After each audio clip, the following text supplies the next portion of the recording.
for the last 50 or 60 years, we've all been operating under this paradigm that came from the research of a doctor who basically cherry-picked a lot of his data and massaged a lot of his data to prove, in his estimation, that saturated fat and animal fat was bad for human beings. And that's actually another chapter in the book about saturated fat and how that myth got started, or how that lie got started.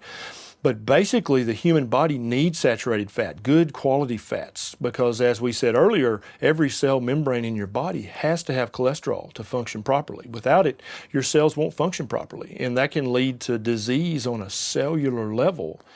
In the same respect, your brain and your nerves are made of fat. They have to have fat to function properly. Without it, you're gonna have neurological disease. And so how can we tell somebody, how does it even make common sense to say, oh, your brain and all your cell membranes are made of the components of saturated fat, but you shouldn't eat saturated fat, it's bad for you. Yeah, it's kind of strange. But the body can build its own saturated fats, right? So you don't necessarily have to eat it, do you? It can build fats, but it's much better to just eat good, natural, high-quality saturated fat.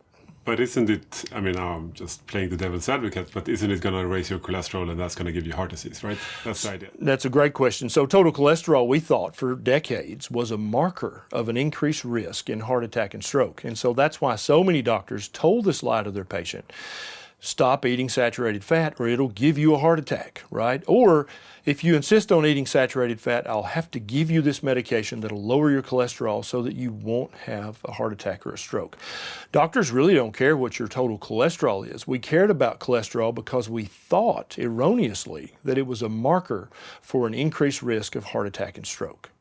And so now when you go back and you actually look at all the meaningful research that's been done, saturated fat has nothing to do with your risk of heart attack and stroke. And so even pretending that eating saturated fat or eating cholesterol is going to increase your risk of heart attack and stroke is silly. None of the research bears it out.